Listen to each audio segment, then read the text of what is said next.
Assalamu alaikum. My name is Abdul Asif Sheikh. I am from Ladkana and I study in Qaidam University Ladkana campus electrical department. Today my topic is instrument transformer. First of all, my topic is current transformer, but there are some subtopics that I have to introduce. I will talk in Sindhi. Instrument transformer basically Aisha मां पहिरियां definition पढ़ंदुमि. Instrument transformer is a device that is used to reduce voltage or current levels into values that can be handled by other equipment such as मतलब instrument transformer असांजी अहिड़ी हिकिड़ी device जेका असां एॾनि मतिलबु उन्हनि में अहिड़ी इक्विपमेंट्स लाइ यूज़ कयूं जंहिंमें असां वोल्टेजिस ऐं करंट्स जा वैल्यूज़ घटायूं त जीअं असांजी ॿियूं डिवाइसिस सर्किट में जेके ॿियूं डिवाइसिस आहिनि उहे असांजी सही कमु करे सघनि. मसलन असांजो हिकिड़ो ट्रांजिस्टर आहे, असांजो ट्रांजिस्टर आहे 5 एम्पियर करंट तक सपोर्टेड आहे. अगरि असां हुनखे 6 एम्पियर करंट ॾेई छॾींदासीं त असांजो ट्रांजिस्टर ज़रूरु सड़ी वेंदो. उन खां बचाइण लाइ असां इंस्ट्रूमेंट ट्रांसफार्मर यूज़ कंदा आहियूं. Instrument transformer is a device it is a device to transform the power system current or voltage to lower magnitudes. जीअं मां तव्हांखे ॿुधायो त असां lower magnitudes लाइ यूज़ कंदा आहियूं and provide an isolation between the power network and the relay and other instruments connected to transformer secondary winding. Basically जीअं त असांखे ख़बर आहे त ट्रांसफार्मर हूंदो छा आहे. ट्रांसफार्मर हिकिड़ी अहिड़ी डिवाइस आहे जेका असां स्टेप अप या स्टेप डाउन वोल्टेजिस या करंट्स लाइ यूज़ कंदा आहियूं. त इंस्ट्रूमेंट ट्रांसफार्मर बि असांजो ईअं ई आहे, बिल्कुलु सेम ई शइ आहे, रुगो हुनखे बसि असां नंढी लेवल्स लाइ यूज़ कंदा आहियूं. हे ॾिसी रहिया आहियो तव्हां त असांजो जीअं त ट्रांसफार्मर में सेकेंडरी वाइंडिंग में असां हमेशह लोड कनेक्ट कंदा आहियूं ऐं प्राइमरी वाइंडिंग में असां सप्लाई ॾींदा आहियूं. त हे असां AC सप्लाई था ॾियूं ऐं असां हे लोड था कनेक्ट कयूं. त हिते बि इहो ई थो चयो वञे त असां प्रोवाइड कयूं आइसोलेशन पावर नेटवर्क खे ऐं रिले ऐं ॿिया इंस्ट्रूमेंट्स आहिनि. जीअं मां तव्हांखे ॿुधायो त असांजा इंस्ट्रूमेंट्स जेके आहिनि जेके मतिलबु लिमिट रखियल हूंदी आहे का करंट्स जी वोल्टेजिस जी, त उन लाइ असां जीअं उन्हनि खे आइसोलेशन ॾेई सघूं. इंस्ट्रूमेंट ट्रांसफार्मर जी असांखे ज़रूरत छो थी पए? इंस्ट्रूमेंट ट्रांसफार्मर जी असांखे ज़रूरत इन करे थी पए जो असां पावर नेटवर्क पूरे खे बचाए सघूं था मेजर लॉसिस खां. मेजर असांजा जेके असांजे कॉस्ट जेके आहिनि असांजी रिड्यूस थी वेंदी, असांजी इक्विपमेंट हर न सड़ंदियूं. इन जे करे असां इंस्ट्रूमेंट ट्रांसफार्मर यूज़ कयूं था. आख़िर में to provide possibilities of standardization of instruments and relays to a few rated current and voltages. Instrument transformer जा बेसिकली ॿ टाइप्स आहिनि. हिकिड़ो आहे करंट ट्रांसफार्मर, ॿियो आहे वोल्टेज ट्रांसफार्मर. पावर ट्रांसफार्मर बि थींदो आहे, पर मुंहिंजो टॉपिक करंट ट्रांसफार्मर आहे. इंस्ट्रूमेंट ट्रांसफार्मर या ख़ाली ट्रांसफार्मर या वरी असांजा जेके हुनजा टाइप्स आहिनि करंट ट्रांसफार्मर ऐं वोल्टेज ट्रांसफार्मर, इहे असां यूज़ छो था कयूं? इहे असां यूज़ इन करे था कयूं. हिते मां तव्हांखे हिकिड़ी नंढी स्टोरी ॿुधाईंदुमि. असांजी जेके ग्रिड स्टेशन्स हूंदियूं आहिनि, असांजा जेके पावर स्टेशन्स हूंदियूं आहिनि जिते असांजी घणी तादाद में पावर हूंदी आहे, एनर्जी डेवलप थींदी रहंदी आहे, जनरेट थींदी रहंदी आहे. उते असांजे घरनि में एनर्जी कीअं थी पहुचे? कॾहिं तव्हां सोचियो आहे त असांजे घर में एनर्जी आहे अचे कीअं थी? एॾो करंट आहे जेको पावर स्टेशन्स मां असांजो क्रॉस थो करे. 11,000 एम्पियर करंट मज़ाक ॻाल्हि न आहे. इंसान खे मारण लाइ ई तक़रीबन 0.50 एम्पियर करंट ई घणो आहे. उहो बि इंसानु बर्दाश्त नथो करे सघे एॾो करंट या वोल्टेज. त असांजो जेको 11,000 जो करंट थो अचे उहो असांजो अची करे जेके असांजे मोहल्लनि में ट्रांसफार्मर्स लॻल हूंदा आहिनि, नेबरहुड ट्रांसफार्मर बि चई छॾियो उन्हनि खे तव्हां, त उहे असां स्टेप डाउन ट्रांसफार्मर्स हूंदा आहिनि. त जीअं असां उन्हनि खे स्टेप डाउन कंदा आहियूं त असांजी जेके असांखे करंट वग़ैरह जेको असांजो हूंदो आहे वोल्टेज असांखे प्रॉपर मिलंदी आहे. त हिते मां तव्हांखे हिकिड़ो एग्ज़ाम्पल ॾियण वारो आहियां. त इहे असांजा ट्रांसफार्मर, हाणे हिन ट्रांसफार्मर मां असांजो जेको ही करंट थो अचे इहो असांजो हिते फ्लो थो करे. हिते फ्लो करे इहो करंट सिर्फ़ु हिते ई न बीहंदो, इहो वापसि असांजो हिननि में असांजी मैग्नेटिक फील्ड जनरेट थींदी. हे असांजो हूंदो स्टेशनरी आहे, पर हिन में असांजी मैग्नेटिक फील्ड जनरेट थींदी. जीअं हिते असांजी मैग्नेटिक फील्ड जनरेट थींदी उते उहा मैग्नेटिक फील्ड असांजी करंट खे होॾे ट्रांसफर करण लाइ मदद कंदी. मैग्नेटिक फील्ड असांजी जेका आहे उहा असांखे इन शइ में फ़ाइदो ॾींदी. असांखे प्राइमरी वाइंडिंग खां सेकेंडरी वाइंडिंग ताईं करंट असांखे पहुचाईंदी. छो जो सेकेंडरी वाइंडिंग खे एक्सटर्नल करंट न ॾिबो आहे, प्राइमरी वाइंडिंग खे असांजो एक्सटर्नल करंट एक्साइड जेको आहे उहो प्राइमरी वाइंडिंग खे कबो आहे. इन जे करे असांजो जेको मैग्नेटिक फील्ड आहे उहा असांखे इन ॻाल्हि में फ़ाइदो ॾींदी. हाणे हे असांजो करंट आयो हिते AC सप्लाई जे करे, हिते असांजी हिकिड़ी magnetic field generate. Magnetic field generate थी वई उहा ज़रूरु फ्लक्स प्रोड्यूस कंदी, उहा फ्लक्स वरी जॾहिं कट कंदी असांजे हुन कोर खे कट कंदी त उन मां असांजी वरी जेको आहे सो इहा करंट जेको आहे ट्रांसफर थी वेंदो। हे असांजा इंडक्टर्स आहिनि L1 ऐं L2, हे असांजो हिते लोड लॻल आहे ऐं इन में असांजो जेको लोड आहे उनखे असां इम्पीडेंस लोड बि चई सघूं था। वोल्टेज जेकी आहे उहा असांजी इम्पीडेंस थी वेंदी आहे। उहो वरी अॻिते मां तव्हांखे ॿुधायूं करंट ट्रांसफार्मर में उनखे वरी हुते बर्डन थो चयो वञे। मतिलबु वोल्टेज जा खोड़े क़िस्म आहिनि, जीअं वोल्टेज असांजी उन में कंहिं शइ में मतिलबु कंहिं असांजी मैग्नेटिक फील्ड में अंदरि प्रोड्यूस थींदी आहे, इंटरनल जेके असां वोल्टेज चवंदा आहियूं त हुनखे असां EMF चई छॾींदा आहियूं। ऐं जेका आउटर वोल्टेज हूंदी आहे असांजी जेका लाइन वोल्टेज थी फेज़ वोल्टेज थी इहे असांजी ख़ाली वोल्टेज हूंदियूं आहिनि। हा, ऐं हीअ असांजी जेका आहे हे जेको आहे असांजो आहे ट्रांसफार्मर रेशो। हिनखे असां ट्रांसफार्मर रेशो चवंदा आहियूं। हिन जे थ्रू असां खोड़ सारी इक्वेशन्स प्रॉब्लम्स जेके ट्रांसफार्मर चवंदा आहिनि उहे असां सॉल्व कंदा आहियूं। हाणे हे असांजो जेको N1 ऐं N2 आहे, N1 असांजो number of turns in primary winding आहे, N2 आहे जेको असांजो उहो number of turns in secondary winding आहे। I1 जेको आहे असांजो I1 प्राइमरी करंट आहे, I2 असांजो जेको आहे उहो सेकेंडरी करंट आहे। इन खां अलावा अगरि असां हिनखे BCM कंदासीं, बाय क्रॉस मल्टीप्लिकेशन कंदासीं त असांजो हे थींदो N1 I1 is equal two N2 I2। हीअ असांजी मेन इक्वेशन आहे। उन खां पोइ असांजी अचे थी क्लासिफिकेशन इंस्ट्रूमेंट ट्रांसफार्मर जी। इंस्ट्रूमेंट ट्रांसफार्मर में असां ऑयल इमर्स मटीरियल यूज़ कंदा आहियूं, या इंस्ट्रूमेंट ट्रांसफार्मर ऑयल इमर्स बि थींदा आहिनि। कास्ट रेसिन बि मटीरियल आहे जेको यूज़ थींदो आहे, ऐं ईपॉक्सी बि असांजो मटीरियल आहे। बेसिकली आहिनि छा, इहे असांजा ऑयल्स आहिनि, इहे असांजा ट्रांसफार्मर ऑयल आहिनि जेके असां ट्रांसफार्मर में यूज़ कंदा आहियूं। बेसिकली ट्रांसफार्मर खे बि को फ्रिक्शनल पार्ट न आहे, पर ट्रांसफार्मर में बि रेजिस्टेंस थींदी आहे। उन रेजिस्टेंस खां बचाइण लाइ असां ऑयल यूज़ कंदा आहियूं त जीअं असां उन रेजिस्टेंस खे परते करे सघूं। टाइप्स ऑफ इंस्ट्रूमेंट ट्रांसफार्मर, जीअं त मां तव्हांखे ॿुधायमि त इंस्ट्रूमेंट ट्रांसफार्मर जा 2 टाइप्स थींदा आहिनि, करंट ट्रांसफार्मर ऐं वोल्टेज ट्रांसफार्मर। मुंहिंजो टॉपिक आहे current transformer. Current transformer basically थींदो छा आहे, करंट ट्रांसफार्मर जे नेम मां ई तव्हां सम्झी विया हूंदव त उहो करंट खे ट्रांसफॉर्म थो करे हायर लेवल्स खां लोअर लेवल्स ते।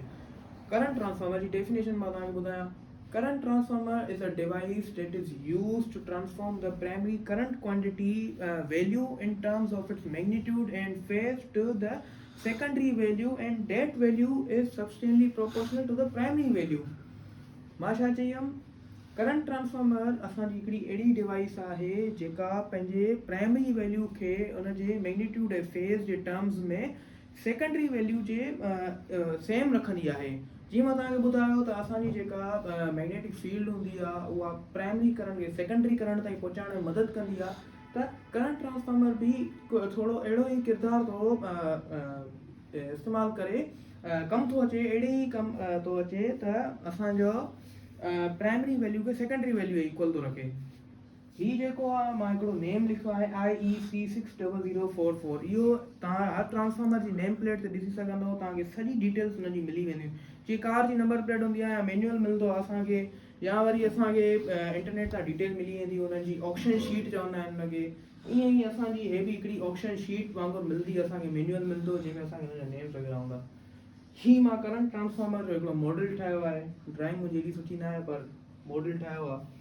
त इहे जेके आहिनि असांजी हिते लाइन्स आहिनि, करंट जितां पास थींदो आहे, ऐं इहे असांजो करंट ट्रांसफार्मर जो मॉडल आहे। हाणे मां तव्हांखे ॿुधाईंदुमि त करंट ट्रांसफार्मर जे अंदरि बेसिकली थींदो छा आहे, करंट ट्रांसफार्मर असांजो वर्क कीअं कंदो आहे। करंट ट्रांसफार्मर में भी असांजी 2 वाइंडिंग्स हूंदियूं आहिनि, हिकिड़ी असांजी प्राइमरी वाइंडिंग, ॿी असांजी सेकेंडरी वाइंडिंग। ऐं असांजी जेका प्राइमरी वाइंडिंग हूंदी आहे उहा हिते असांजी कंडक्टर जे तौर ते कमु कंदी आहे। मसलन असांजो उहो हिकिड़ो कंडक्टर हूंदो आहे। जीअं असां फैराडेज़ लॉ ऑफ इलेक्ट्रोमैग्नेटिक इंडक्शन में पढ़ियो आहे त उन में हिकिड़ो एक्साइटेड कंडक्टर हू प्लेस कंदो आहे, त उन में असांजी चौधारी ॿुधाईंदो आहे त मैग्नेटिक फील्ड थी जनरेट थिए। त हिते असां उहो ई लॉ था अप्लाई कयूं, फैराडेज़ लॉ ऑफ इलेक्ट्रोमैग्नेटिक इंडक्शन जो। Alternating current in the primary produces an alternating magnetic field in the core। जीअं त मां तव्हांखे ॿुधायो त असांजी जेका अल्टरनेटिंग करंट हूंदी आहे, असांजी जेका मैग्नेटिक फील्ड प्रोड्यूस हूंदी आहे उहा असांजी सेकेंडरी वाइंडिंग में करंट खे पहुचाईंदी आहे। त कोर में असांजी जेका अल्टरनेटिंग करंट हूंदी आहे, प्राइमरी जेका हूंदी आहे प्रोड्यूस कंदी आहे मैग्नेटिक फील्ड कोर में अल्टरनेटिंग करंट जे करे। इहो त तव्हां पढ़ियो ई हूंदो त जिथे बि असांजो AC करंट मिलंदो आहे उते असांजी मैग्नेटिक फील्ड ज़रूरु ठहंदी आहे, छो जो एसी करंट में असांजी वेरिएशंस थींदियूं आहिनि। डीसी करंट असांजो स्ट्रेट हूंदो आहे, हुन में कॾहिं बि असांजी मैग्नेटिक फील्ड जनरेट नथी थी सघे जेसि ताईं असां सेकेंडरी खे बि असां एक्साइट कयूं, पोइ असांजी उहे कपल थींदियूं आहिनि। पर हिन में ईअं न आहे, हिन में असांजी एसी करंट में वेरिएशंस थींदियूं आहिनि। मीन्स असांजो करंट जेको आहे सेकंड बाय सेकंड चेंज थींदो रहंदो आहे, पंहिंजी डायरेक्शन चेंज कंदो रहंदो आहे, उनजे करे असांजी मैग्नेटिक फील्ड जनरेट थी वेंदी आहे। which then induces an alternating current in secondary। वरी जेका अल्टरनेटिंग मैग्नेटिक फील्ड जेका हूंदी आहे असांजी सेकेंडरी में करंट प्रोड्यूस कंदी आहे। Accurate current transformer need close coupling between the primary and secondary to ensure that secondary current is proportional to the primary current over a wide range। जीअं त मां तव्हांखे डेफिनेशन में ई ॿुधाए छॾियो हुयो त असांजो प्राइमरी ऐं सेकेंडरी जो करंट जो वैल्यू जेको आहे प्रोपोर्शनल थी वेंदो। प्रोपोर्शनल मतिलबु असांजो इक्वल थी वेंदो, सेम थी वेंदो। छो जो असांजी प्राइमरी वाइंडिंग जो सेकेंडरी करंट ॾिए थी, त उनजे करे ई असांजो सेकेंडरी जो करंट बि सेम थी वेंदो। वधीक मां तव्हांखे फिगर जे थ्रू इलस्ट्रेट कंदुमि। अच्छा, हिन में मां तव्हांखे हिकु ॻाल्हि ॿुधाइणु चाहींदुमि त असांजी प्राइमरी ऐं सेकेंडरी वाइंडिंग जेतिरी क्लोज कपिल हूंदियूं, मतिलबु जेतिरी हिक ॿिए जे वेझो हूंदियूं, ओतिरी असांखे ताक़तवर मैग्नेटिक फील्ड मिलंदी, ओतिरो ई असांजो सुठो करंट पास थींदो प्राइमरी खां सेकेंडरी ताईं, ओतिरी असांखे करंट ट्रांसफार्मर जी परफॉर्मेंस सुठी मिलंदी। उहा कीअं? जीअं मां तव्हांखे चयो त फिगर में मां तव्हांखे ॿुधाइण वारो आहियां त हे जेका असांजी कंडक्टर टाइप जेका हीअ तव्हां ॾिसो था रोड टाइप शेप में जेका असांजी इहा असांजी प्राइमरी वाइंडिंग आहे, हिनखे असां चवंदासीं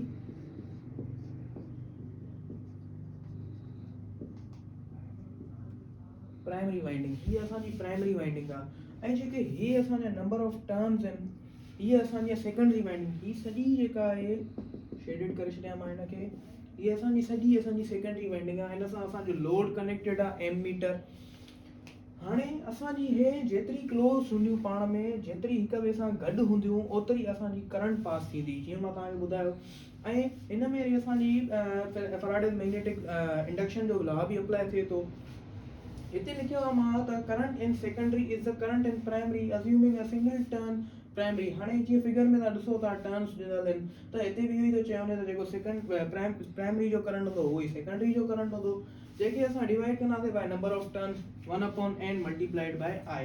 हीअ असांजो करंट ट्रांसफार्मर जो फॉर्मूला ठही वियो, number of turns divided by 1 multiplied by i। उनखां अलावा फिगर में असां चवंदासीं i जेको आहे असांजो, ही जेका i आहे हीअ असांजी ही आहे, हीअ असांजी प्राइमरी वाइंडिंग जी करंट आहे। ऐं जेका असांजी b आहे, b कहिड़ी आहे असांजी, हिते असांजी मैग्नेटिक फील्ड ठही आहे। हीअ असांजा मैग्नेटिकली कपल थी आहे, उन खां पोइ असांजी हिते मैग्नेटिक फील्ड जनरेट थी।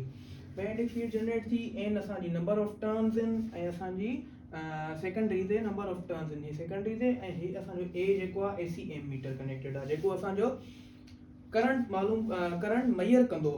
जीअं असांजो करंट जेको आहे, हे प्राइमरी वाइंडिंग जो करंट जेको आहे हिन में ईंदो, इंटर थींदो लूप में अंदरि। हे असांजो लूप आहे, लूप में अंदरि इंटर थींदो, उहो असांजो जीअं फ्लो कंदो हिते पहुचंदो, त हिते असांजी मैग्नेटिक फील्ड जनरेट थींदी सेकेंडरी वाइंडिंग ऐं प्राइमरी वाइंडिंग जी क्लोज कपलिंग जे करे।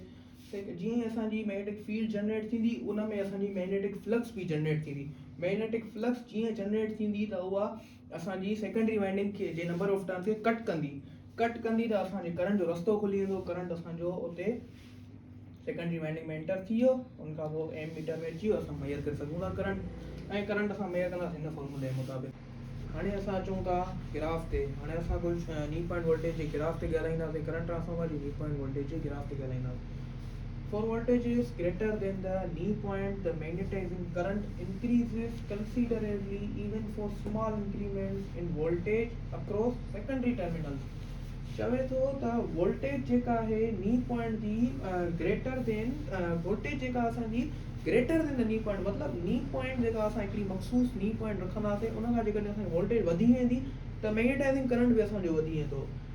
जीअं ई नंढा चेंजिस ईंदा वोल्टेज में, सेकेंडरी टर्मिनल्स में जीअं वोल्टेज नंढा चेंजिस ईंदा त असांजी जेका अप्लाइड वोल्टेज आहे नी पॉइंट खां वधी वेंदी, ऐं उन जे करे करंट बि असांजो वधी वेंदो। The knee point voltage is less applicable for metering current transformers।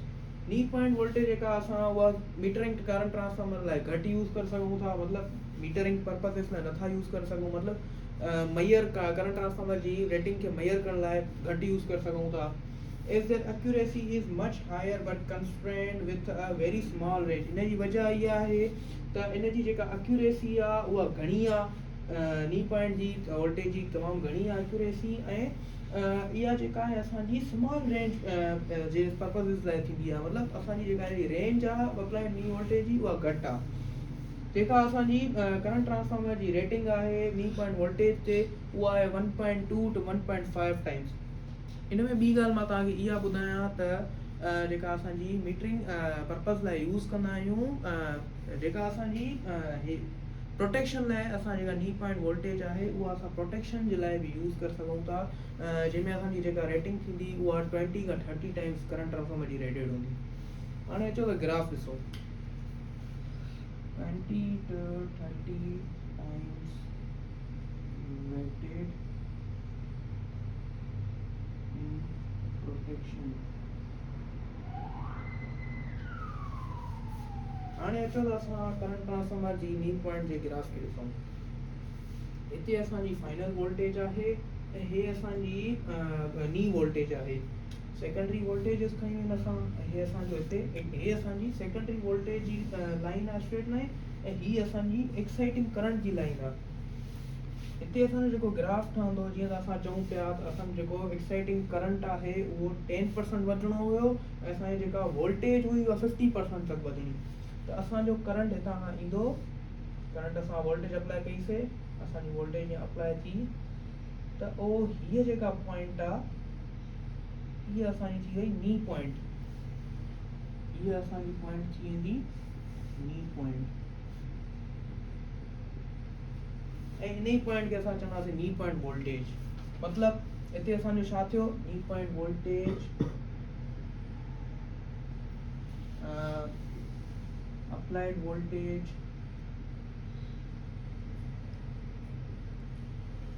increased by 50%, and because of that magnetizing current or exciting current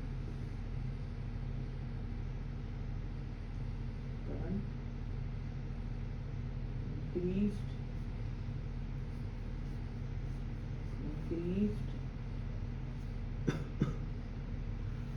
by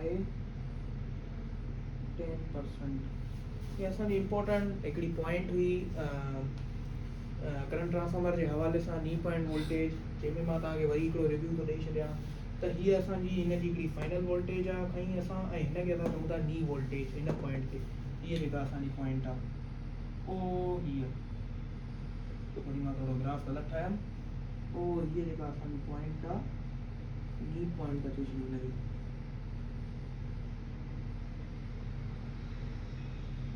हीअ असांजी थी वई नी वोल्टेज पॉइंट, ऐं हिन असां स्ट्रेट लाइन जेका असांजी वाई एक्सिस ते आहे, हीअ तव्हांखे ख़बर हूंदी त हीअ असांजी वाई एक्सिस आहे, हीअ असांजी एक्स एक्सिस आहे, सही आहे, हॉरिजॉन्टल ऐं वर्टिकल। त हीअ असां जेका असांजी वाई एक्सिस हुई हुनखे असां सेकेंडरी वोल्टेज चई छॾियोसीं, जेका असांजी करंट जी एक्सिस आहे मतिलबु एक्स एक्सिस आहे हुनखे असां एक्साइटिंग करंट जी एक्सिस चई छॾियोसीं।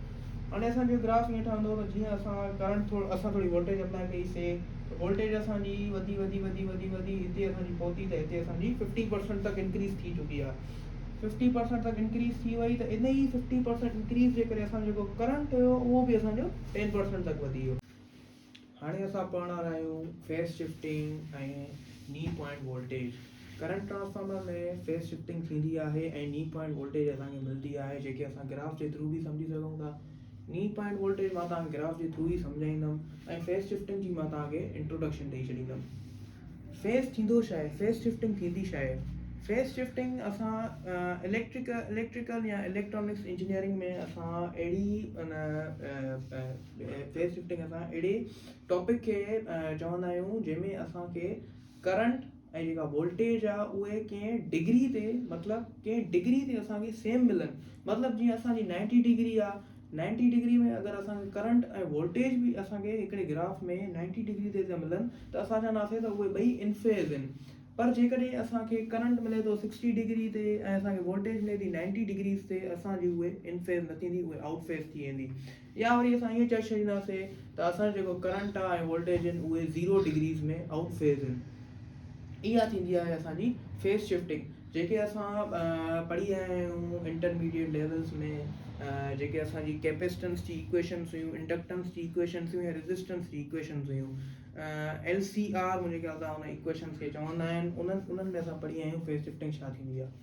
अचो त असां पंहिंजे टॉपिक ते मोटूं। Ideally, the primary and secondary current of a current transformer should be in phase. In practice, it is impossible, but at some frequencies, phase shift of a few tenth degrees can be achieved. हिते चवे थो त असांखे current transformer में phase shifting करणु नामुमकिन आहे। Primary ऐं सेकेंडरी करंट जेके करंट ट्रांसफार्मर जा आहिनि, हिते सिर्फ़ु करंट जी ॻाल्हि थी हले, वोल्टेज जी ॻाल्हि नथी हले। मां तव्हांखे छा चई हुयमि त फेज़ शिफ्टिंग असां करंट ऐं वोल्टेज जी कंदा आहियूं, पर हिते चवे थो त जेको प्राइमरी जो करंट आहे ऐं सेकेंडरी जो करंट आहे वाइंडिंग जो, उहो प्रैक्टिकली इन फेज़ थी सघनि था उहे, पर प्रैक्टिकली उहो इम्पॉसिबल आहे ऐं ॾुखियो आहे। पर कुझु नॉर्मल फ्रीक्वेंसीज़ ते असांखे फेज़ शिफ्ट कुझु डिग्रीज़ जी मिली सघे थी, कुझु 10th डिग्रीज़ जी मिली सघे थी। जॾहिं त सिटीज़ में करंट ट्रांसफार्मर्स में असांजी लार्ज फेज़ शिफ्ट थींदियूं आहिनि। हाणे असां पढ़ंदासीं नी वोल्टेज। नी वोल्टेज छा थींदी आहे? नी वोल्टेज बेसिकली असांजी उहा वोल्टेज हूंदी आहे जिते असांजो वोल्टेज त इंक्रीज़ थिए अकॉर्डिंग टू ओम्स लॉ। असां ओम्स लॉ पढ़ियो आहे, उन में असांजी इक्वेशन आहे, जीअं असांजी वोल्टेज जी इक्वेशन आहे V is equal to IR। Voltage असांजी जेका आहे डायरेक्टली प्रोपोर्शनल आहे करंट ऐं रेजिस्टेंस जे ओम्स लॉ जे मुताबिक़। उन मां ई असां करंट जी इक्वेशन बि कढी सघूं था। करंट खे असां हेॾी कंदासीं त असांजो मल्टीप्लाई में या डिवाइड में थी वेंदो, V/I is equal two R। हाणे असां हिनखे चेंज करे छॾींदासीं। इहे असांखे मिली रेजिस्टेंस जी इक्वेशन। हाणे रेजिस्टेंस जी इक्वेशन इन में असां ओम्स लॉ चवे थो त रेजिस्टेंस जेका आहे उहा वोल्टेज सां डायरेक्टली प्रोपोर्शनल आहे, पर करंट सां इनवर्सली प्रोपोर्शनल आहे। मतिलबु जिते असांजी वोल्टेज वधंदी उते असांजी रेजिस्टेंस बि इंक्रीज़ थींदी, जिते असांजी वोल्टेज घटंदी उते असांजी रेजिस्टेंस डिक्रीज़ थींदी। पर करंट में वरी उबतो थी वेंदो, करंट जिते असांजो वधंदो उते असांजी रेजिस्टेंस घटिजंदी, ऐं जिते असांजी रेजिस्टेंस घटिजंदी उते असांजो करंट वधी वेंदो। सो हिते असांजो जेका नी पॉइंट वोल्टेज आहे उहा बि असांखे कुझु अहिड़े ई तरीक़े सां अचीव थींदी त असांजो जेको करंट आहे उहो असांजो मैग्नेटाइज़िंग करंट असांजो अहिड़ो करंट आहे, एक्साइटेड करंट चई सघूं था। एक्साइटेड करंट जेके असां एक्सटर्नल सप्लाई ॾींदा आहियूं, मतिलबु कंडक्टर आहे उहो, उनखे का बि सप्लाई न आहे त उहो हिकु हंधि सम्झो सुम्ही पियो आहे, उहो कुझु बि नथो करे, का मूवमेंट नथो करे। जीअं ई हुन कंडक्टर करंट ईंदो त उहो हथकणु शुरू थी वेंदो, मतिलबु उहो मूव करणु शुरू थी वेंदो, मोशन में अची वेंदो। उहा हिकिड़ी करंट जी ख़ासियत आहे। त बहरहाल असांजो जेको नी पॉइंट वोल्टेज आहे उहा असांजी 50% तक जेका असांजी अप्लाइड वोल्टेज आहे उहा 50% तक असांजो मैग्नेटाइज़िंग करंट वधंदो, ऐं असांजी अप्लाइड वोल्टेज जेका आहे उहा 10% वधंदी। नी point voltage is the magnitude of the secondary voltage above which the output current ceases linearly to follow the input current within declared accuracy। मतिलबु जेका असांजी नी वोल्टेज आहे उहा असांजी मैग्नीट्यूड आहे सेकेंडरी वैल्यू जी, मैग्नीट्यूड आहे सेकेंडरी वोल्टेज जी, जिते असांजो जेको आउटपुट करंट आहे, आउटपुट करंट जेको आहे उहो लीनियरली फॉलो कंदो इनपुट करंट खे कंहिं ॾिनल एक्यूरेसी ते। In testing, if a voltage is applied across the secondary terminals, the magnetizing current will increase in proportional to applied voltage until the knee point is reached। इन जो मतिलबु इहो आहे त जॾहिं असां टेस्ट कंदासीं, जॾहिं असां ॾिसंदासीं त छा हीअ ॻाल्हि सच आहे त असांजो जेको आउटपुट करंट आहे उहो इनपुट करंट जे खे लीनियरली फॉलो थो करे कंहिं एक्यूरेसी ते। त जेका अप्लाइड वोल्टेज आहे सेकेंडरी टर्मिनल्स जी अप्लाइड वोल्टेज था जेका अप्लाई कयूं, जेको मैग्नेटाइज़िंग करंट आहे उहो वधी वेंदो, वाकई में उहो वधे थो ऐं प्रोपोर्शनल थो थी वञे अप्लाइड वोल्टेज जे, जेसि ताईं असांजी नी पॉइंट ते नथी पहुचे। The knee point is defined as the voltage at which 10% increase in applied voltage and increasing magnetizing current by 50%। जीअं त मां तव्हांखे ॿुधायो त हिन में असांजी जेका अप्लाइड वोल्टेज आहे उहा 10% तक वधंदी ऐं जेको असांजी अप्लाइड वोल्टेज वधण जे करे जेको करंट वधंदो उहो असांजो 50% तक वधंदो। असां पढ़ंदासीं हाणे construction of current transformer. A current transformer is a transformer that has its primary winding connected in series with the power circuit. Current transformer एॾो ट्रांसफार्मर आहे असांजो जंहिंजी प्राइमरी वाइंडिंग जेका आहे उहा कनेक्टेड आहे सीरीज़ में पावर सर्किट सां। पावर सर्किट छा थींदो आहे? पावर सर्किट बेसिकली असांजो उहो सर्किट हूंदो आहे जंहिंमें असांजी इलेक्ट्रिकल कंपोनेंट्स कनेक्टेड हूंदियूं आहिनि। जीअं मतिलबु असां लाइट ॿारण लाइ असां को घर जो एग्ज़ाम्पल था खणी छॾियूं। घर में असांजो एलईडी जो सर्किट ठाहिणो आहे, स्टेयर केस खणी छॾियूं, मथे भी बटन लॻल हूंदो, हेड भी बटन लॻल हूंदो, त इहो असांजो हिकिड़ो सर्किट आहे जंहिंमें असां मतिलबु वायरिंग कंदा आहियूं, उन सां गॾु कंपोनेंट्स जोड़ींदा आहियूं, उनखे असां चवंदा आहियूं पावर सर्किट। पावर इन जे करे छो जो उन में असां इलेक्ट्रिसिटी था प्रोड्यूस कयूं, इलेक्ट्रिसिटी सां असां कमु था वठूं, इन जे करे। ऐं बेसिकली हिते इहो थो चयो वञे त पावर जेको करंट ट्रांसफार्मर आहे उहो प्राइमरी वाइंडिंग सां सीरीज़ में कनेक्टेड हूंदो आहे। सीरीज़ में छो? सीरीज़ में इन जे करे कनेक्ट कंदा आहियूं छो जो सीरीज़ में असांखे जेका असांजी इलेक्ट्रिसिटी आहे उनजी परफॉर्मेंस घणी सुठी मिलंदी आहे। कुझु डिवाइसिस पैरेलल बि सुठियूं कमु कंदियूं आहिनि ऐं कुझु डिवाइस वरी सीरीज़ में सुठो कमु कंदियूं आहिनि। त हिते असांजो इन जे करे सीरीज़ में सुठो कमु थो करे छो जो असां सर्किट में मैग्नेटिक फील्ड खे रिड्यूस कंदा आहियूं सीरीज़ कनेक्शन सां, त उन में असांजी परफॉर्मेंस करंट ट्रांसफार्मर जी वधी वेंदी आहे। वरी चवे थो त सीरीज़ में त कनेक्टेड आहे with thick windings and few turns. Thick windings हूंदियूं, नंबर ऑफ टर्न्स जेके हूंदा, वाइंडिंग्स जेके हूंदियूं उहे थिक हूंदियूं, पर टर्न्स जेके हूंदा उहे घटि हूंदा, मतिलबु यूजुअली 1 टर्न हूंदो। And the secondary with thick windings and many turns. पर जेका सेकेंडरी हूंदी उन में सेकेंडरी में असांजी जेका पावर सर्किट सां कनेक्ट हूंदी प्राइमरी वाइंडिंग उन में असांजी हूंदी थिक वाइंडिंग, पर जेका सेकेंडरी हूंदी उन में असांजी थिन वाइंडिंग हूंदी, थिन वाइंडिंग ऐं फ्यू टर्न्स हूंदा। उन खां अलावा मां तव्हांखे इहो ॿुधाईंदुमि त हिते चयो थो वञे त सीरीज़, पर छा असां करंट ट्रांसफार्मर खे पैरेलल कनेक्ट करे सघूं था? बिल्कुलु कनेक्ट करे सघूं था। पैरेलल में असां कनेक्ट करे सघूं था, पर पैरेलल में असां जॾहिं कनेक्ट कंदासीं त असांजे जेके करंट ट्रांसफार्मर आहिनि उहे मीटर में असांखे टोटली मुंहिंजे ख़्याल सां 9 मीटर में असां करंट ट्रांसफार्मर कनेक्ट करे सघूं था। 9 करंट ट्रांसफार्मर connected in 1 मीटर। मतलब सिर्फ 1 मीटर लाइ असांखे 9 ट्रांसफार्मर्स कनेक्ट करणा पवंदा पैरेलल में। हिते मां इक्वेशन लिखी आहे करंट ट्रांसफार्मर जी। हीअ असां फॉर्मूला वग़ैरह हिनखे फॉर्मूला सम्झी छॾियूं। हीअ असांजी जेका इक्वेशन आहे, जीअं मां तव्हांखे ॿुधायो त असांजो ट्रांसफार्मर रेशो थींदो आहे, त हिनखे बि तव्हां करंट ट्रांसफार्मर जो रेशो सम्झी छॾियो। हे जेको असांजो पी आहे इहो असांजो प्राइमरी करंट आहे, ऐं हे जेको एन एस आहे इहो असांजो सेकेंडरी नंबर ऑफ टर्न्स आहिनि। वरी चए थो त प्राइमरी जो current divided by secondary number of turns is equal to secondary number of turns divided by primary. त हिते असांजी हीअ जेका इक्वेशन आहे इहा असां प्रॉब्लम्स में यूज़ करे सघूं था।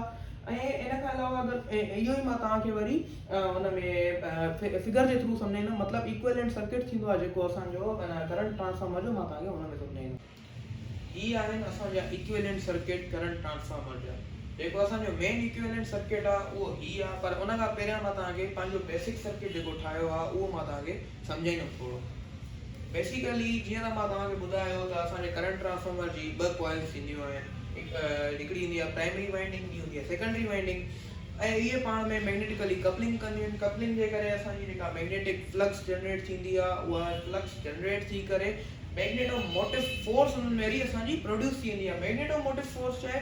मैग्नेटोमोटिव फोर्स अहिड़ी फोर्स हूंदी आहे जॾहिं बि ॿ मैग्नेटिक फील्ड पाण में क्लोजली कपल कराईंदा आहियूं त उन्हनि मैग्नेटिक फील्ड में हिकिड़ी फोर्स जनरेट थींदी आहे। उन फोर्स खे ई असां मैग्नेटोमोटिव फोर्स था चऊं। हाणे बेसिकली हिते थींदो छा त हिते असांजी जॾहिं मैग्नेटिक फील्ड जनरेट थींदी प्राइमरी वाइंडिंग मां, जेको मां तव्हांखे ॿुधायो त हे असां ॾींदीसीं सप्लाई वीपी मतिलबु असांजी प्राइमरी वोल्टेज।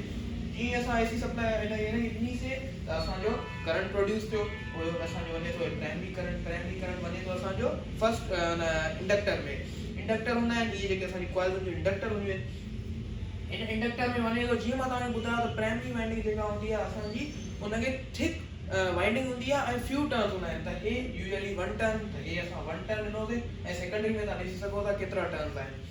प्राइमरी वाइंडिंग जे जॾहिं हुन मां क्रॉस कंदो असांजो करंट, ऐं जिथे बि करंट क्रॉस कंदो आहे उते असांजी मैग्नेटिक फील्ड जनरेट थींदी आहे।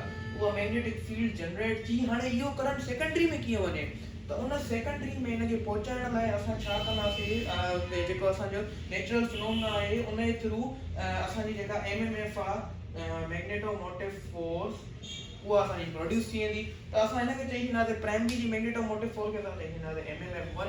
ऐं जीअं त हिन में वियो करंट असांजो, हिनखे असां चई छॾियोसीं N1, हीअ असांजी थी वई N1, हिनखे असां N1 चई छॾियोसीं।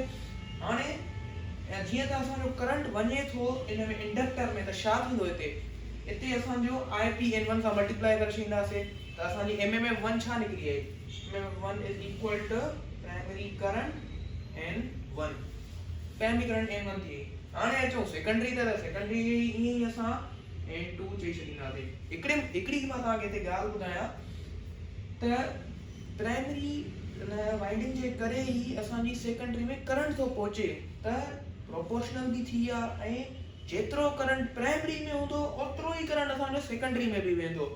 छो, असांजी मैग्नेटिकली कपल थियण खां पोइ असांजो जेको करंट हुयो, जेको बि असांजो प्रोसीजर थियो, अहिड़े ई तरीक़े सां असांजे सेकेंडरी में बि MMF थींदी ज़रूर। MMF1 ऐं MMF2 असांजी हिते थी वई, अहिड़े ई तरीक़े सां असांजी MMF2 थी वई। इन खां पोइ असांजो जेको I2 आहे, I2 असांजो कीअं ईंदो, हितां खां असांजी मैग्नेटिकली कपलिंग थी, हिते असांजो पहुची वियो, हिते काई बि डायरेक्शन ॾेई छॾियो, हिते मां हीअ डायरेक्शन थो खणां, हिनखे मां चवां थो सेकेंडरी जो करंट, I2 मां सेकेंडरी जो करंट थो चवां हिनखे। अहिड़े ई तरीक़े सां सेकेंडरी जो करंट असांजो जॾहिं हिन में अची वियो, इहो हाणे N2 सां मल्टीप्लाई थी वेंदो। सेम ई तरीक़े सां असांजो MMF2 बि थी वियो ISN2। हाणे असांजी MMF1 भी निकिरी आई, MMF2 भी निकिरी आई। हाणे असां चवंदासीं, हाणे हिते इहा ॻाल्हि सम्झिजो ज़रूर, हाणे हिते असां चवंदासीं त जेका असांजी मैग्नेटोमोटिव फोर्स, अच्छा, MMF is equal to magnetomotive force. MMF असांजी जेका 1 आहे उहा इक्वल आहे MMF2 जे। इहो कीअं थियो, मां तव्हांखे स्टोरी ॿुधाए चुको आहियां, वरी थो मां रिपीट कयां। असांजो प्राइमरी वोल्टेज AC सप्लाई, जीअं मां तव्हांखे ॿुधाई, वेरिएशन सारी हूंदी आहे। AC सप्लाई ॾियण खां पोइ असांजो जीअं ई करंट इंडक्टर 1 में, इंडक्टर 1 मतिलबु नंबर ऑफ टर्न्स 1 में असांजो इंटर थो थिए, त उन जे करे असांजी मैग्नेटिक फील्ड थी जनरेट थिए। उहा मैग्नेटिक फील्ड जनरेट थियण खां पोइ मैग्नेटिक फ्लक्स थी प्रोड्यूस थिए, ऐं उहा ई मैग्नेटिक फ्लक्स जेका आहे असांजी सेकेंडरी जे मैग्नेटोमोटिव फोर्स जेका आहे असांजी, उहा थी प्रोड्यूस करे मैग्नेटिक फ्लक्स। उहा मैग्नेटोमोटिव फोर्स छा थी करे, असांजी सेकेंडरी नंबर ऑफ टर्न खे कट थी करे, त हुन में असांजे करंट जो रस्तो निकिरी थो अचे। करंट जो रस्तो निकिरी थो अचे, त उहो करंट असांजो सेकेंडरी में पहुची वियो। अहिड़े ई तरीक़े सां वरी मां छा कयो, सेकेंडरी करंट मां हिते लिखी छॾियो, सेकेंडरी करंट खे मां नंबर ऑफ टर्न्स सां मल्टीप्लाई करे छॾियमि। ए असांजो एमीटर आहे जंहिंसां असां करंट मेजर कंदासीं। त इन जे करे जेको करंट असांजो प्राइमरी आहे, उहो ई करंट असांजो सेकेंडरी हूंदो। असां ईअं बि चई सघूं था त IP is equal to IS, हे ॿई असांजी सेम ई हूंदा करंट, सही आहे। हाणे मां तव्हांखे हिते इक्वेशन ठाहे ॾेखारियां, हिन में हिकिड़ी MMF1 is equal two MMF2।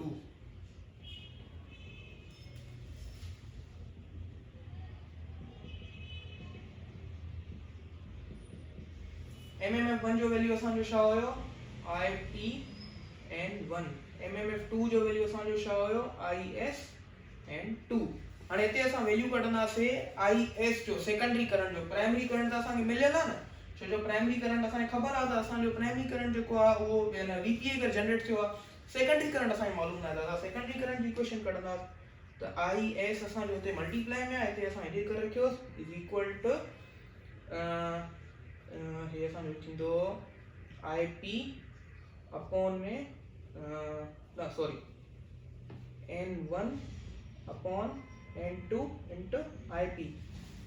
त हीअ असांजी जेका आहे ट्रांसफार्मर जी इक्वेशन निकली आई। ई मां तव्हांखे सिंपल सर्किट जे थ्रू समझाई। हाणे मां थोड़ो तव्हांखे मेन सर्किट समझाईंदुमि जेको असांजो इक्विवेलेंट सर्किट आहे। त हे मां इक्वेशन रेस कयां।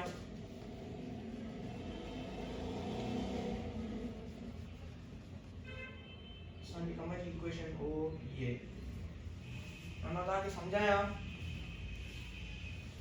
इते असांजो इक्विवेलेंट सर्किट आहे जेको इहो असांजो मेन सर्किट हूंदो आहे। इक्विवेलेंट सर्किट असांजी तमामु घणी इंपॉर्टेंस रखंदो आहे। इक्विवेलेंट सर्किट में असांजो करंट ट्रांसफार्मर छा थो चवे, हे असांजी एसी सप्लाई आहे, ठीकु आहे। इन डायरेक्शन असांजी मिलियल आहे। हे असांजो आहे आईपी अपॉन एनएस। वोल्टेज जेका हूंदी आहे उहा बराबर हूंदी आहे असांजी आईपी मतलब करंट अपॉन रेजिस्टेंस। असांजी जेका वोल्टेज हूंदी आहे उहा बराबर हूंदी आहे करंट इनटू रेजिस्टेंस।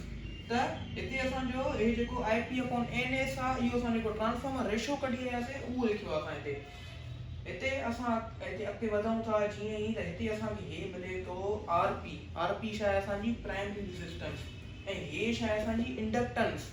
इंडक्टर असांजो जेको मां तव्हांखे ॿुधायो हिते बेसिकली असांजी मेन शइ आहे। हिकु हे ॿियो हे आरएस इंटू जेएक्सपी टी असांजी ओ ये शइ जेका आहे हे असांजा छा थींदा हिते त जीअं मां तव्हांखे ॿुधायो हुयो त असांजी थींदी आहे वोल्टेज ईएमएफ ऐं इम्पीडेंस। हिते असांजी जेके आरपी ऐं जेएक्सपी आहिनि मतिलबु असांजी जेका रेजिस्टेंस ऐं इंडक्टर गॾु रखियल आहिनि। त रेजिस्टेंस ऐं इंडक्टर या रेजिस्टेंस कैपेसिटेंस इंडक्टर तव्हांखे जाते बि मिलनि उते तव्हांखे इम्पीडेंस ज़रूरु मिलंदी। अगर खाली रेजिस्टेंस आहे त उते ऑफ कोर्स असांखे वोल्टेज मिलंदी। अगर इंडक्टर तो मिले तव्हांखे त इंडक्टर में तव्हांखे हमेशा ईएमएफ ही मिलंदी छो जो इंडक्टर में अंदर इंटरनल जेका आहे न असांजी वोल्टेज इंड्यूस थींदी आहे according to Faraday law of electromagnetic induction. त हिते असांजो उहो ई कमु थी रहियो आहे त मां तव्हांखे इम्पीडेंस जो फॉर्मूलो ॿुधायां। इम्पीडेंस खे असां डिनोट कंदा आहियूं Z सां। Z is equal to root R square plus JC square plus JX square. ये असांजो इम्पीडेंस जो फॉर्मूला आहे। हे असांजी इम्पीडेंस 1 थी वई, हे असांजी इम्पीडेंस 2 थी वई, हे असांजी इम्पीडेंस 3 थी वई। अहिड़े तरीक़े सां असांखे टे इम्पीडेंस मिलनि थियूं ऐं ही असांजो Z लोड। हे असांजो सॼो इक्विवेलेंट सर्किट आहे करंट ट्रांसफार्मर जो। असांजो करंट हितां अचे थो उन खां पोइ असांखे IE करंट थो मिले। IE करंट असांजो हेठि थो वञे ऐं हिते प्लस ऐं माइनस ॾिनियूं आहिनि। प्लस ऐं माइनस इन जे करे हूंदी करंट हमेशा हायर पोटेंशियल खां लोअर पोटेंशियल ते फ्लो कंदो आहे मतिलबु प्लस खां माइनस वेंदो आहे। उहो ई असांजो कन्वेंशनल करंट चवंदा आहियूं असां हुनखे। ऐं हिते असांजी नॉन लीनियर इम्पीडेंस आहे। हे असांजी इम्पीडेंस 1 इम्पीडेंस 2 जी। त असां हाणे पढ़ंदासीं types of current transformer. Current transformer जा बेसिकली टे टाइप्स थींदा आहिनि। हिकिड़ो असांजो हूंदो आहे वाउंड प्राइमरी टाइप ट्रांसफार्मर, ॿियो थींदो आहे असांजो बुशिंग टाइप ट्रांसफार्मर ऐं टियों असांजो थींदो आहे विंडो सर्किट ट्रांसफार्मर। मतिलबु उन में असांजो जेको करंट ट्रांसफार्मर जी जेका डिज़ाइन हूंदी आहे उहा हिकिड़े ब्रेकर वांगुरु हूंदी आहे ऐं ॿी हुन में हिकिड़ी नंढड़ी विंडो छॾियल हूंदी आहे जिते असां कंडक्टर प्लेस कंदा आहियूं। त हाणे मां तव्हांखे नंबर वाइज सम्झाईंदो वेंदुमि त असांजा कहिड़ा कहिड़ा टाइप थींदा आहिनि। Wound primary type. The wound primary type has a separate primary and secondary winding mounted on a laminated core. wound primary type जेको असांजो करंट ट्रांसफार्मर हूंदो आहे उन में असांजी जेकी प्राइमरी ऐं सेकेंडरी वाइंडिंग हूंदी आहे उहा असांजी माउंट थियल हूंदी आहे लेमिनेटेड आयरन कोर ते। लेमिनेटेड आयरन कोर असांजो जेको ट्रांसफार्मर हूंदो आहे उन में असांजो हिकिड़ो कोर थींदो आहे जंहिंमें असां जेको असांजो आयरन मटीरियल जो हूंदो आहे उन जे करे हुनखे आयरन कोर थो चयो वञे। लेमिनेटेड लेमिनेशंस असां कंदा आहियूं जेके असांजी नंबर ऑफ टर्म्स हूंदियूं आहिनि उनखे असां लेमिनेट कंदा आहियूं। उहो लेमिनेट असां इन करे कंदा आहियूं त जीअं असां एडी करंट लॉसेस जेके हूंदा आहिनि ट्रांसफार्मर जा लॉसेस थींदा आहिनि एडी करंट लॉस, हाइस्ट्रेसिस लॉस, उनखां अलावा असांजो आयरन लॉस थींदो आहे ऐं असांजो ॿियो असांजो कॉपर लॉसेस थींदा आहिनि। त असां उन्हनि इन एडी करंट लॉसेस खे रिड्यूस करण लाइ असां आयरन कोर खे लेमिनेट कंदा आहियूं। उनखे चयो थो वञे लेमिनेटेड आयरन कोर। हाणे हिते चयो थो वञे त प्राइमरी ऐं सेकेंडरी वाइंडिंग सेपरेट हूंदियूं आहिनि हिन जूं ऐं ये माउंटेड हूंदियूं आहिनि लेमिनेटेड आयरन कोर जे मथां इंस्टॉल थियल हूंदियूं आहिनि। It is used for auxiliary current transformer and for many low or moderate ratio current transformer used in switch gear for up to 11 kV rating. हिते चयो थो वञे त जेको असांजो वाउंड प्राइमरी टाइप ट्रांसफार्मर हूंदो आहे उहो असांजो स्मॉल करंट्स लाइ यूज़ थींदो आहे। जीअं मां तव्हांखे ॿुधायो त करंट ट्रांसफार्मर असांजो स्मॉल करंट लाइ यूज़ थींदो आहे, पर करंट ट्रांसफार्मर असांजो हायर वोल्टेज लेवल्स ते ऐं हायर असांजी जेके करंट हायर जेको असांजो करंट हूंदो आहे उनखे असां स्टेप डाउन करण लाइ ऐं स्टेप अप करण लाइ इस्तेमालु कंदा आहियूं। मतिलबु इहो असांजो करंट ट्रांसफार्मर हायर लेवल ते इस्तेमालु थींदो आहे, पर हुनजो ही टाइप आहे जेको असांजो लोअर हुननि ते लोअर टाइप असांजे में यूज़ थींदो आहे, लोअर करंट लाइ यूज़ थींदो आहे। हिते इहो ई थो चवणे ऑक्सिलरी करंट असांजो जेको हूंदो आहे, ऑक्सिलरी करंट जो मतिलबु आहे त असांजा स्मॉल करंट्स। ॿियो हिते चयो थो वञे त many low or modulate ratio current transfer use in switchgear for up to 11 kV rating. Switchgear असांजी हिकिड़ी इंस्ट्रूमेंट आहे जंहिंजे थ्रू असां करंट खे स्विच कंदा आहियूं, मतिलबु अप एंड डाउन करे सघूं था। 11 kV रेटिंग 11 kV रेटिंग मतिलबु 11,000 जी जेके असांजी वोल्टेज ईंदी आहे उनखे असां स्विच डाउन कंदा आहियूं, उनखे मतिलबु असां स्टेप डाउन कंदा आहियूं। The wound primary is used for the smaller currents, but it can only be applied on low fault level installation due to thermal limitation as well as structural requirements due to high magnetic forces. हिते चए थो त जेको असांजो wound primary type transformer हूंदो आहे उहो असां नंढनि करंट लाइ यूज़ कंदा आहियूं, पर इनजी इहो सिर्फ़ु ऐं सिर्फ़ु लो फॉल्ट लेवल कंडीशंस ते ई इस्तेमालु करे सघे थो। मतिलबु असांजी लोअर का इंस्ट्रूमेंट आहे, मतिलबु असांजी का नंढी का इंस्ट्रूमेंट आहे, उन में असांजी फॉल्ट थी थिए करंट जी, त उन लो फॉल्ट खे सही करण लाइ असां करंट ट्रांसफार्मर यूज़ कंदा आहियूं। छो इनजी ख़ासियत इहा आहे, इहो असां इनजे करे लो फॉल्ट लेवल ते इस्तेमालु था कयूं छो जे करे हिन जेका थर्मल लिमिटेशन हूंदी आहे, हीट जेका थींदी आहे न हिनजी, उनजी का लिमिटेशन रखियल हूंदी आहे, उनजे करे असां हिनखे यूज़ करे सघूं था। इहो असांजो एडवांटेज आहे। एज़ वेल एज़ स्ट्रक्चर रिक्वायरमेंट, ॿियो इहो थो चवे त हिनजी जेका बनावट आहे उहा अहिड़े तरीक़े सां ठाही वई आहे जो असां हुनखे लो फॉल्ट लेवल ते यूज़ करे सघूं due to high magnetic forces. Structural requirement due to high magnetic force, मतिलबु स्ट्रक्चर अहिड़े तरीक़े सां ठाहियो वियो आहे त जीअं हाई मैग्नेटिक फोर्सिस खे बर्दाश्त करे सघे। ही मां हिकिड़ी तव्हांजे लाइ फिगर ठाही आहे, ही जेका आहे फिगर असांजी वाउंड प्राइमरी टाइप जे इनर हिसे खे शो थी करे। हे जेको आहे असांजो ही जेको सर्किल आहे ही असांजो मैग्नेटिक सर्किट थो चयो वञे, जंहिंमें असांजी मैग्नेटिक फील्ड पैदा थींदी। ऐं ही जेका डी एल आहे असांजी, ये डी एल असांजी डिफरेंशियल लेंथ आहे, ऐं एश जेका आहे असांजी एश फ्लक्स डेंसिटी आहे असांजी, ऐं हे आई एस ही वारी शइ हीअ असांजी सेकेंडरी साइड आहे। इन में ई असांजो आई एस सेकेंडरी करंट थो जनरेट थिए। मैग्नेटिक सर्किट असांखे मिली वियो, हुन में असांखे फ्लक्स डेंसिटी जी बि ख़बर पई पए त हिते फ्लक्स डेंसिटी जी रोटेशन जेका आहे उहा एंटी क्लॉकवाइज़ आहे। ॾिसो था तव्हां, हीअ असांजी एंटी क्लॉकवाइज़ डायरेक्शन खणी आहे ऐं डिफरेंशियल लेंथ हे आई एस असांजी। असांजो जेको wound primary type transformer current transformer हूंदो आहे उहो बेसिकली कंसिस्ट हूंदो आहे one or more turn number of turns जो, पर थिक वायर्स जो टर्न्स जो मतिलबु उहा असांजी छा थी प्राइमरी वाइंडिंग, ऐं उहो कनेक्टेड हूंदो आहे सीरीज़ में पावर सर्किट सां। ऐं जेका असांजी सेकेंडरी वाइंडिंग थींदी आहे हुनजी उहा वरी थिन टर्न्स हूंदा आहिनि ऐं फ्यू नंबर ऑफ टर्न्स थींदा आहिनि हुन में, थिन वाइंडिंग्स ऐं फ्यू नंबर ऑफ टर्न्स थींदा आहिनि। हाणे मां तव्हांखे ॿुधाईंदुमि त असांजो बुशिंग टाइप करंट ट्रांसफार्मर छा थींदो आहे। Bushing type transformer, it would be mounted in transformer or circuit breaker for current greater than 100 ampere। इहो असांजो ट्रांसफार्मर में या सर्किट ब्रेकर में माउंट थींदो आहे। ही खुद ट्रांसफार्मर जो टाइप आहे, पर इहो असां जेको आहे सो ट्रांसफार्मर खे कंस्ट्रक्ट इन तरीक़े सां करे सघूं था त असां इनखे माउंट कंदासीं ट्रांसफार्मर या सर्किट ब्रेकर में त जीअं असां 100 एम्पियर खां मथे जा करंट्स मुहैया करे सघूं।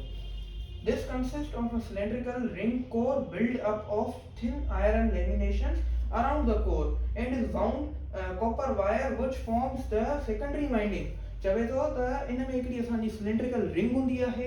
हाणे फिगर खे ॾेखारियां मां तव्हांखे, ये जी असांजी सिलेंड्रिकल हिकिड़ी रिंग आहे, उन में चए थो त असांजी जेका ठहियल हूंदी आहे थिन आयरन लेमिनेशंस ते, मतिलबु हुन में असांजी छा हुई, असांजी लेमिनेटेड आयरन कोर पियो थिए।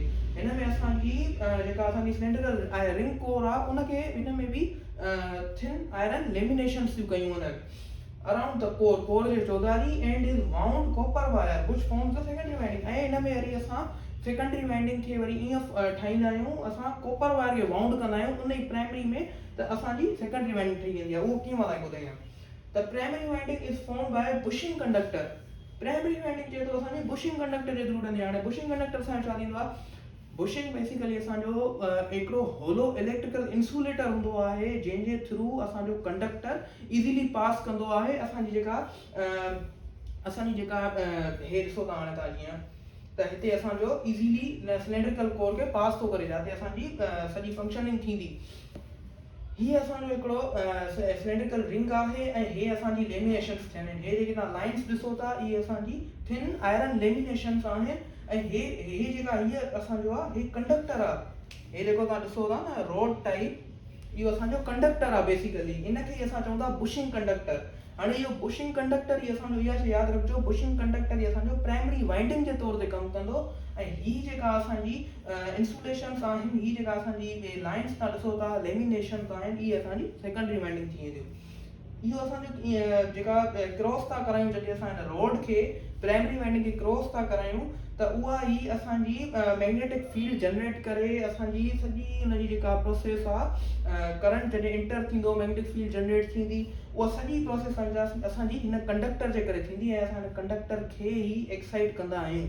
ऐं उन वाउंड प्राइमरी टाइप वांगुरु हिन में बि असांजो मैग्नेटिक सर्किट मिले थो ऐं हीअ असांजो प्राइमरी करंट, हीअ असांजो सेकेंडरी करंट। असां हिनमहिल ताईं ट्रांसफार्मर जा ॿ टाइप्स कवर करे चुका आहियूं। हिकिड़ो असांजो हुयो वाउंड प्राइमरी टाइप, ॿियो असांजो हुयो बुशिंग टाइप ऐं हाणे असां आख़िरी टियों टॉपिक जेको आहे असांजो विंडो करंट ट्रांसफार्मर कवर करण वारा आहियूं। इहो असांजो टियों टाइप आहे करंट ट्रांसफार्मर जो, विंडो करंट ट्रांसफार्मर। टाइप्स जो मक़सदु इहो आहे बेसिकली त इहे असांखे ठहियल मिलंदा आहिनि, पर असां जेको असांजी बुशिंग टाइप में पढ़ी आहे असांखे बुशिंग टाइप पाण ट्रांसफार्मर में माउंट थो करिणो पए, मतिलबु इहो असांजो ट्रांसफार्मर में ई कंस्ट्रक्ट थो थिए, ईअं न आहे त उहो असांखे अलॻि ठहियल मिलंदो।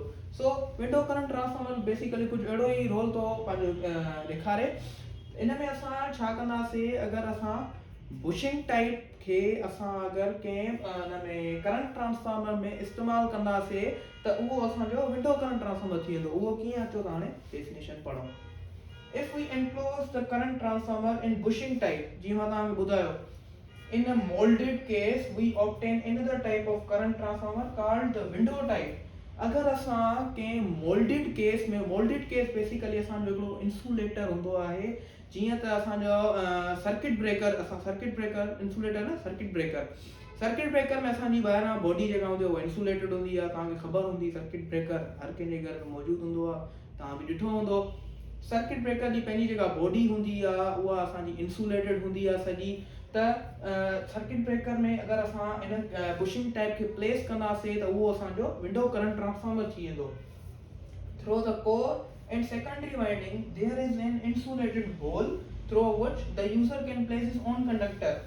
छा थींदो आहे त असांजो जेको कोर हूंदो आहे न इन ट्रांसफार्मर जो, उन में असांजी कोर ऐं सेकेंडरी वाइंडिंग में असां इंसुलेटेड होल हिन में हिकिड़ो ठाहींदा आहियूं। हूंदो सर्किट ब्रेकर आहे, असांजो सर्किट ब्रेकर हूंदो आहे, पर उन में असां हिकिड़ो कोर ऐं सेकेंडरी वाइंडिंग जे विच में असां होल ठाहे छॾींदा आहियूं। उहो होल असांजो जेको हूंदो आहे इंसुलेटेड हूंदो आहे त जीअं असांजो करंट लिमिट में रहे। जेको असांजो मोल्डेड केस आहे न, मोल्डेड केस असांजो यूज़ इन करे थींदो आहे, मोल्डेड केस असांजो बेसिकली हिकिड़ो सर्किट ब्रेकर हूंदो आहे जेको असांखे एक्सेसिव करंट खे लिमिट में रखण लाइ इस्तेमालु कंदा आहियूं। एक्सेसिव करंट जी मतिलबु असांजो लिमिट आहे 50 एम्पियर, त असांजो 60 एम्पियर ते त करंट नथो हलियो वञे, अहिड़े तरीक़े सां। त कोर ऐं सेकेंडरी वाइंडिंग जे विच में असांखे हिकिड़ो इंसुलेटेड होल ॾिनो वेंदो आहे जंहिंमें असांजी मर्ज़ी आहे त असां कहिड़े बि टाइप जो कंडक्टर रखी सघूं था। ई मां हिकिड़ी फिगर ठाही आहे। हाणे हे तव्हां ॾिसी सघंदा हूंदो, सर्किट ब्रेकर आहे असांजो, ही हिकिड़ो असांजो सर्किट ब्रेकर आहे, मोल्डेड केस जंहिंखे चऊं था। उन विच में ही जेको आहे न, ये मां शेडेड करे छॾियांसि हिनखे, त ही असांजो होल आहे। ही असांजो हिकिड़ो होल आहे जंहिंमें असां पंहिंजो कंडक्टर प्लेस कंदासीं ऐं ही हिनजी नेम प्लेट आहे सर्किट ब्रेकर जी। मतिलबु तव्हां हिनखे विंडो टाइप ट्रांसफार्मर खे सर्किट ब्रेकर बि चई सघो था, पर करंट ट्रांसफार्मर सर्किट ब्रेकर चवंदासीं। असांजा टे टाइप्स खां पोइ हाणे असांजो लास्ट टॉपिक करंट ट्रांसफार्मर जो अचे थो बर्डन खां पहिरियों मां तव्हांखे ॿुधाइणु चाहींदुमि, जीअं त मां तव्हांखे ॿुधायो हुयो शुरू में, थोरो तव्हांखे रिकेप बि ॾेई छॾियां। जीअं त मां तव्हांखे शुरू में ई ॿुधायो हुयो त जेको करंट ट्रांसफार्मर हूंदो आहे उनजी असांजी जेका प्राइमरी वाइंडिंग हूंदी आहे उहा ई सेकेंडरी वाइंडिंग खे करंट पहुचाईंदी आहे। त इन जे करे असांजो जेको प्राइमरी वाइंडिंग जो करंट हूंदो आहे, वैल्यू हूंदो आहे, उहो असांजो प्रोपोर्शनल थी वेंदो आहे सेकेंडरी जे वैल्यू जे। ऐं हिकिड़ी ॻाल्हि तव्हांखे मां ॿुधायां त हिन में असांजे करंट ट्रांसफार्मर में ईअं न आहे त वोल्टेज जो को रोल ई न आहे या वोल्टेज जो को किरदार ई न आहे। वोल्टेज जो हिन में तमामु घणो रोल आहे, छो जो जिते वोल्टेज हूंदी उते ई त असांजो करंट मिलंदो, ऐं जिते करंट हूंदो उते ई असांजी वोल्टेज बि हूंदी, इहो त ऑफकोर्स थींदो। त मां तव्हांखे इहो ॿुधाईंदो हलां त असांजे जेके करंट ट्रांसफार्मर जी जेका रेटिंग थींदी न उहा 1 एम्पियर 1.5 ऐं 2 एम्पियर तक थी सघे थी। हाणे मां तव्हांखे ॿुधाईंदुमि त बर्डन छा आहे। बर्डन बेसिकली असांजी टोटल इम्पीडेंस हूंदी आहे सर्किट जी, जेका असांजी कनेक्टेड हूंदी आहे सेकेंडरी वाइंडिंग सां। उहो कीअं?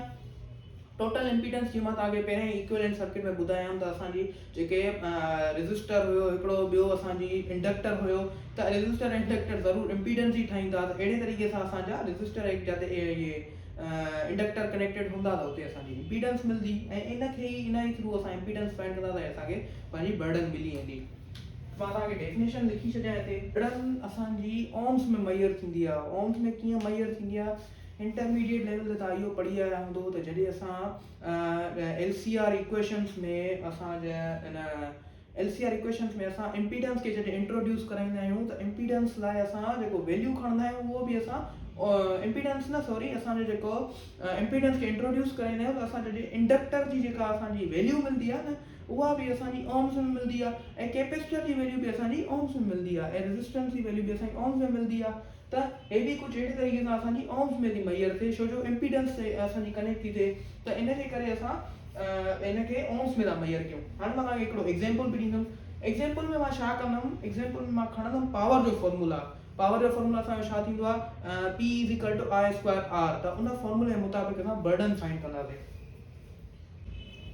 चवे थो त असांजो जेको बर्डन आहे करंट ट्रांसफार्मर जो उहो 25 वोल्ट एम्पियर आहे ऐं कनेक्टेड आहे 5 एम्पियर जी सेकेंडरी वाइंडिंग सां। हाणे तव्हां सोचींदा हूंदव त इहो वोल्ट एम्पियर अची वियो। वोल्ट एम्पियर मां तव्हांखे ॿुधायां त बर्डन खे असां ॿिनि तरीक़नि सां एक्सप्रेस करे सघूं था। हिकिड़ो हुनखे इम्पीडेंस में एक्सप्रेस करे सघूं था, ॿियो असां हुनखे वोल्ट एम्पियर जे टर्म्स में एक्सप्रेस करे सघूं था, या वरी पावर फैक्टर बि हुनखे चई सघूं था वोल्टेज करंट ऐं फ्रीक्वेंसी जो कंहिं स्पेसिफाइड वैल्यू ते। एग्जाम्पल खे सॉल्व कयूं। मां तव्हांखे जीअं ॿुधायो त मां हिनखे पावर जे फॉर्मूले जे मुताबिक़ करणो आहे, त हे जेको असांजो 25 आहे हिनखे सॉल्व कयूं था त असांजो थींदो 25 = I²R। हाणे I² असांजी 5 एम्पियर सेकेंडरी में असांखे करंट थो मिले त उन सां असां फाइंड कंदा। इन में असांजी रेजिस्टेंस जो वैल्यू निकिरी वेंदो, ॾिसजो तव्हां 25 = 5 जो स्क्वायर छा थींदो? 25R। 25 हिते असांजो थींदो R = 25 डिवाइडेड बाय 25। 25 में कैंसिल थी वियो, R असांखे मिली 1 ओम्स। त अहिड़े ई तरीक़े सां असां बर्डन खे फाइंड करे सघूं था। असांखे रुगो पावर जो फॉर्मूला यादि हुजणु खपे। आख़िर में मां तव्हांखे वरी हिकिड़ो दफ़ो रिकेप ॾींदो हलां त असां कहिड़ा कहिड़ा टॉपिक्स कवर कयासीं। असां नी पॉइंट वोल्टेज कवर कईसीं, इंस्ट्रूमेंट ट्रांसफार्मर कवर कयोसीं, करंट ट्रांसफार्मर कवर कयोसीं, उनजी नी पॉइंट वोल्टेज कवर कईसीं, ऐं उन खां अलावा करंट ट्रांसफार्मर जा टाइप्स कवर कयासीं, ऐं आख़िर में असांजो टॉपिक हुयो बर्डन। बर्डन बि तमामु इंपॉर्टेंट टॉपिक हुयो। Thank you. उमेद आहे तव्हांखे वीडियो पसंदि आई हूंदी। अल्लाह हाफ़िज़।